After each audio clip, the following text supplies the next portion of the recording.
Chapter 36. Get going, Nine. Defend yourself if you can't run, but get out of here. Wedge rolled his fighter to give himself a final look at Corran's X-Wing. You've done good. The other pilot gave him a thumbs up. I'll be waiting for the rest of you to get outbound. See you then. Wedge pulled the X-Wing back over past vertical and saw the planet descend to fill his canopy. While the 4 proton torpedoes he and Corran had loosed at the conduit had not destroyed it, the burning ferrocrete mixer did mark the target rather nicely. Knowing surprise had been irrevocably lost, Wedge brought his fighter down on the spiral that put him 5 kilometers out from the target at just under 4 clicks altitude. As Han once told me, stealth and subtlety work well, but for making lasting impressions, a blaster does just fine. He brought his X-Wing around on a heading that paralleled the valley, dropping the nose so it pointed at the fire burning in the distance, and started his dive. I definitely want this to be a lasting impression. Green laser bolts from the Juggernaut vehicle lanced up through the night at him.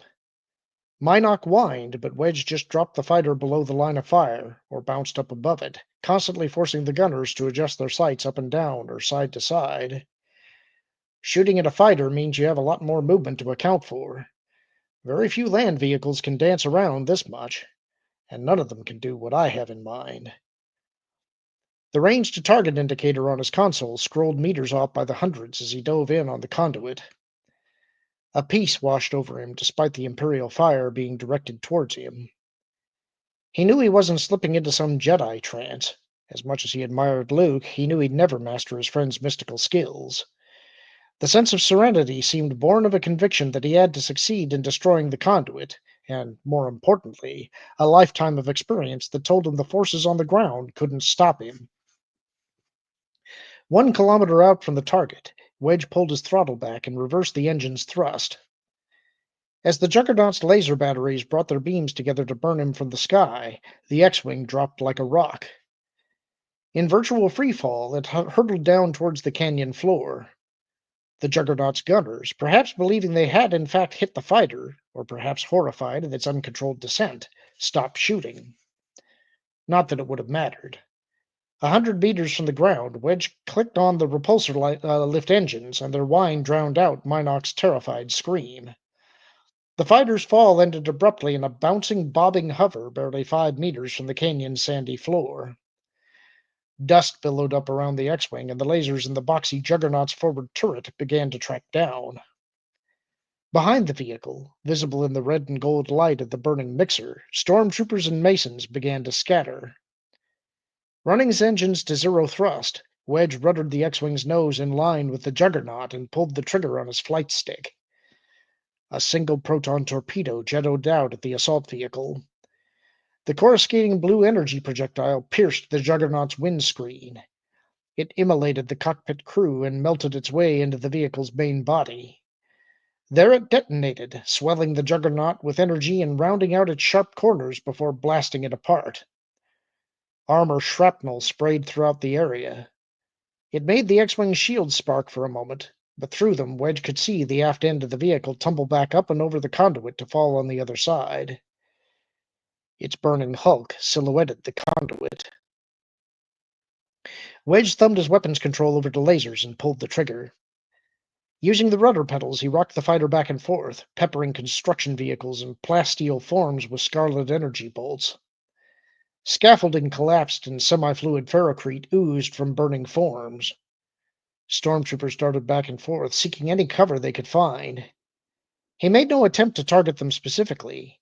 Using a starfighter's weapons to kill an individual was akin to using a lightsaber to trim loose threads from a garment. It would do the job, but there were easier ways that were far more economical. He switched back to proton torpedoes and armed 2.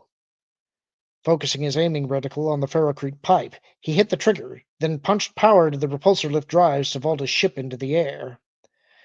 The paired torpedoes blasted into and through the conduit in a shower of sparks. 10 meters beyond the pipe itself, they exploded, igniting a rogue star right there in the canyon. The shockwave rocked the fighter. It disintegrated the pipe, shearing it off at both ends, then rolled on with such force that it snuffed the fires burning in the vehicles. The canyon wall shook, starting rocks and dust tumbling down. The explosion's harsh glare gave Wedge one last glance at the complete destruction of the target zone. Then the fireball imploded, plunging the canyon into complete darkness. He allowed himself the hint of a smile. Conduit's gone. Now we start working on my objective. Wedge punched his throttle full forward and jettisoned his empty fuel pod. Rogue leader here. Mission accomplished. 4 here, lead.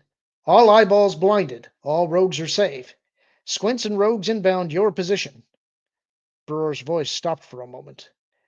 We'll be there before they are. Time to head home, rogues. Let's outrun them. Wedge brought his fighter around on a course that would link up with the other 4 fighters in the squadron. 9 is leading the way out and will report trouble. Negative, lead. The anxiety in Nawara's voice sank like ice through Wedge. I've checked.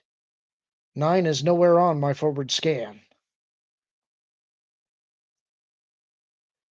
Angry with himself, Corran considered violating Commander Antilles' order and shadowing him anyway.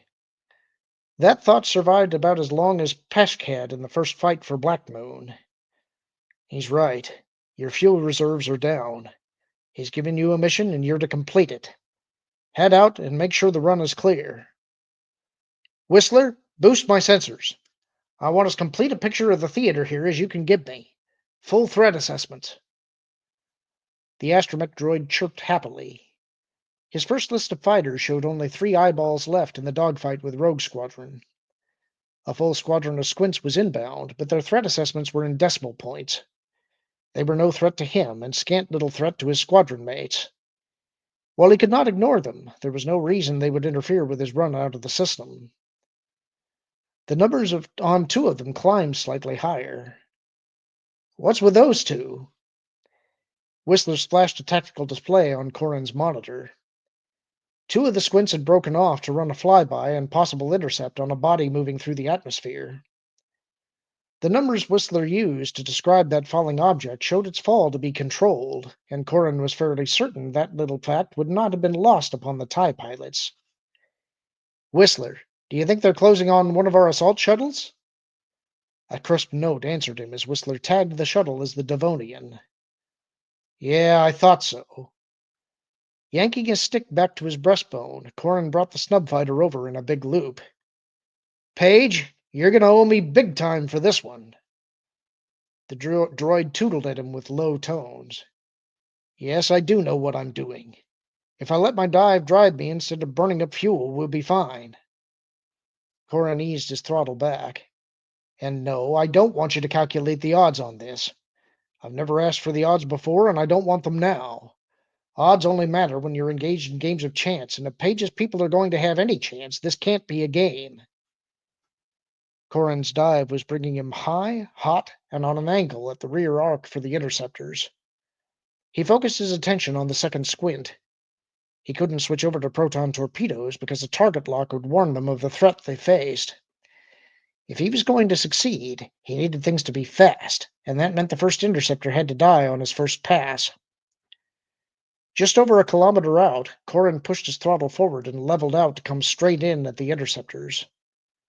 A bit more angle, and maybe I can get both of them at the same time.